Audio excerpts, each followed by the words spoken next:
Hello दोस्तों, welcome to यंत्रिकी। दोस्तों आज इस वीडियो में हम प्रेशर रिलीफ वाल्व्स के बारे में जानेंगे।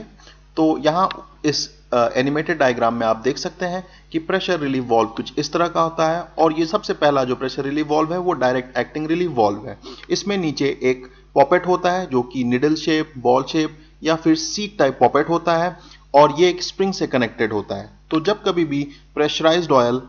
अगर लिमिटेड प्रेशर से ज्यादा हो जाता है तो वो प्रेशर से उस पॉपेट को ऊपर की तरफ लिफ्ट करता है, जो कि स्प्रिंग के हेल्प से प्रेस हो जाता है या कंप्रेस हो जाता है और जो प्रेशराइज्ड ऑयल है वो वहां से निकलना शुरू हो जाता है। जब कभी प्रेशर बहुत ज्यादा हो जाता है तो वो सेट वैल्यू के हिसाब से वो पूरा का पूरा सीट या पॉपेट ऊपर की तरफ दब जाता है, जो कि फुल रिलीफ वाल्व की तरह काम करने लगता है और इनलेट पाइप रिटर्न लाइन से कनेक्ट हो जाती है। वहीं पर दूसरा रिलीफ वाल्व जो कि पायलट रिलीफ वाल्व भी कहते हैं, तो पायलट रिलीफ वाल्व इसके मल्टीपल सेफ्टी फीचर्स होते हैं। अगर आप इस डीए डायग्राम में देखेंगे तो यहाँ पे दो सेफ्टी फीचर्स साफ दिखाई देते हैं। पहला जिसमें कि मेन पॉपेट जो कि एक स्लाइडिंग स्पूल है और इसके पीछे लगा स्प्रिंग, और अगर आप ऊपर देखेंगे तो पायलट पॉपेट है जो कि एक छोटा सा पॉपेट दिया हुआ है, उसके पीछे स्प्रिंग से कनेक्टेड है जिसको पायलट स्प्रिंग कहते हैं और उस स्प्रिंग को एडजस्ट करने के लिए एडजस्टमेंट नॉब है। तो अगर प्रेशराइज्ड लाइन में नॉर्मल प्रेशर है और फ्लूइड वहां से पास हो रहा है तो अगर आप देखेंगे तो ये यहां सीधा कनेक्ट होता हुआ एक ओरिफिस के माध्यम से, मेन पॉपेट में एक ओरिफिस है मतलब एक छोटा सा छेद है, ये ऊपर पायलट पॉपेट से फ्लूइड को कनेक्ट कर देता है। लेकिन जब तक प्रेशर नॉर्मल है पायलट पॉपेट अपनी जगह पे रहता है, लेकिन अगर प्रेशर हाई हो जाता है तो पायलट पॉपेट धीरे धीरे प्रेस होने लगता है प्रेशराइज्ड ऑयल के थ्रू। क्योंकि उस पे स्प्रिंग लगा हुआ है तो वो हल्के से दबने की वजह से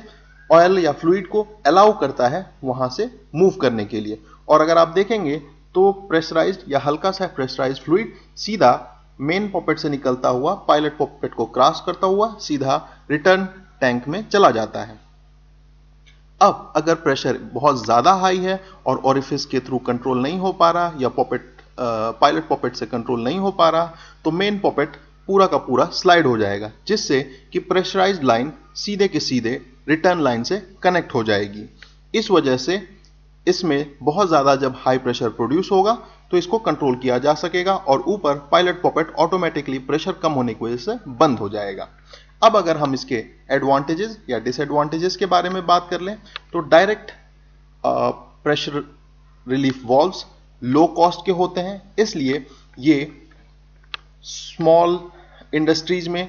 लो प्रेशर्स को डील करने के लिए होते हैं और इनके रिस्पांस टाइम फास्ट होती है। लेकिन पायलट ऑपरेटिंग रिलीफ वाल्व्स